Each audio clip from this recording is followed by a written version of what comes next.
Senhor presidente, senhores deputados, senhoras deputadas, tentei acompanhar a leitura de um pronunciamento feito agora há pouco por um colega deputado, mas confesso a Vossa Excelência que não consegui. Acho que a pessoa que escreveu o pronunciamento para ele não tinha a menor noção do que estava escrevendo e acabou ficando um amontoado de frases desconexas que qualquer pessoa que tenha tentado compreender deve ter ficado com a mesma sensação do que eu, que tanto o deputado como quem escreveu não tem a menor noção do que estava dizendo. Senhor presidente, o que nós assistimos no Brasil no último domingo, nem na ditadura militar este país assistiu. Mesmo na ditadura militar, os habeas corpus eram cumpridos. Se você quiser saber se uma pessoa, ou especialmente um parlamentar, deve alguma coisa na justiça, você pode saber que ele sempre será um covarde e ele será medroso para fazer uma crítica a um juiz, um promotor ou um delegado. Todo covarde é submisso. E este processo revelou vários. Se os senhores e as senhoras quiserem vir a esta tribuna para dizer que é certo, que faz parte do Estado Democrático de Direito, que um delegado ou um juiz de primeira instância decida não cumprir uma ordem da justiça porque não concorda com ele, eu quero que os senhores tenham a coragem de ir a esta tribuna. Se os senhores ou as senhoras acham que é correto que um juiz em férias em Portugal ligue para a Polícia Federal e dê uma ordem para que não seja cumprida uma ordem judicial, dê um processo que sequer era da sua vara, venham a esta tribuna e defendam isso. Mas defendam com coragem, porque nós estamos aqui de cabeça erguida, junto com o Brasil, que assistiu mais uma violência contra o presidente Lula, um cidadão brasileiro que hoje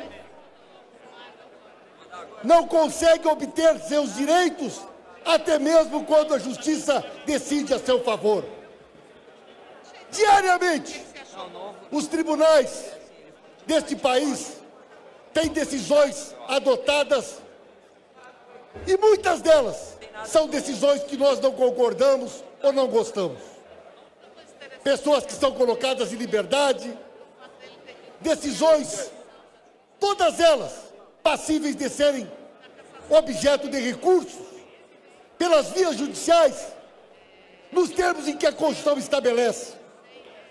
Mas não há previsão no ordenamento jurídico brasileiro de que alguém possa recorrer de uma sentença que não foi cumprida, de uma decisão que não foi executada.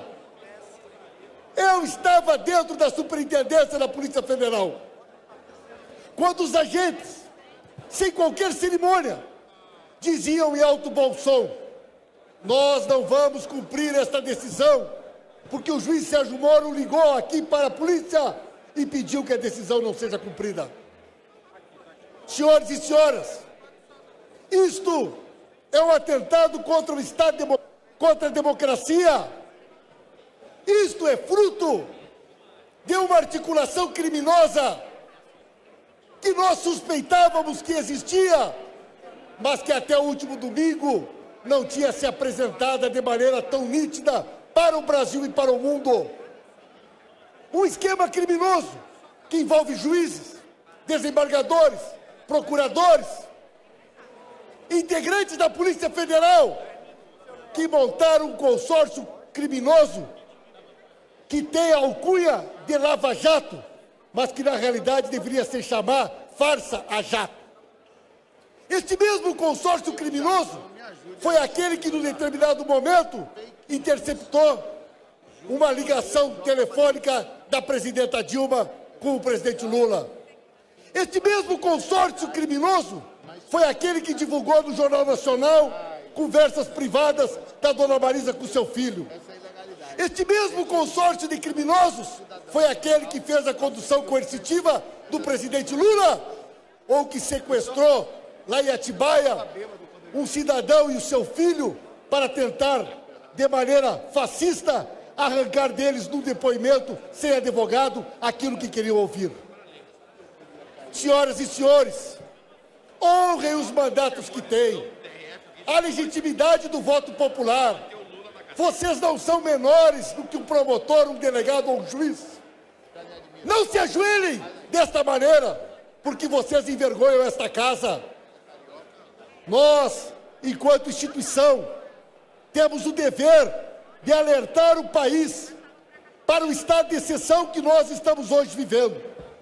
Aqueles que se calam diante desse estado policial envergonham as suas biografias e entrarão para a história pela porta dos fundos, pela lata do lixo, como todos aqueles que transformaram as suas togas num uniforme de militância política partidária neste país. Senhoras e senhores, o presidente Lula, mais uma vez, desafia o judiciário a que apresente uma prova qualquer, de qualquer crime que ele tenha cometido. Uma prova que possa demonstrar que esta sentença não é somente uma sentença ideológica, que esta sentença não é uma sentença que tem o único objetivo: tirar do povo brasileiro o direito de eleger Lula presidente. Os senhores e as senhoras estão mais uma vez assustados, porque viram o povo saindo às ruas no último domingo. Os senhores e as senhoras estão aí acuados, porque viram que a população brasileira tem saudades do presidente Lula e aguarda a volta de Lula, porque o povo brasileiro quer voltar a ser feliz. Os senhores e as senhoras deveriam ter vergonha de aplaudir uma ação criminosa transmitida em tempo real pela Rede Globo, que anunciava: a Polícia Federal não vai cumprir o alvará de soltura porque aguarda para daqui a alguns minutos uma decisão que irá anular aquilo que o desembargador mandou que fosse feito. Meus amigos e minhas amigas de todo o Brasil que nos acompanham, tenham somente uma certeza: no dia 15 de agosto, nós iremos inscrever Luiz Inácio Lula da Silva, candidato a presidente da República. E convidamos todos vocês a construírem conosco a campanha mais bonita, a campanha mais apaixonante, a campanha mais colorida, a campanha mais entusiasmada da história deste país, para que nós possamos eleger Lula presidente ainda no primeiro turno, porque o Brasil tem pressa. E com a esperança que já derrotou o medo, e com a verdade ao nosso lado, nós vamos reconstruir um futuro para este país, coordenados por Lula, contra aqueles que propagam o ódio, a violência e a desesperança. Lula livre, Lula inocente, Lula presidente. Até a vitória com o Deputado Betinho Gomes. Deputado Betinho. Deputado Betinho pela liderança.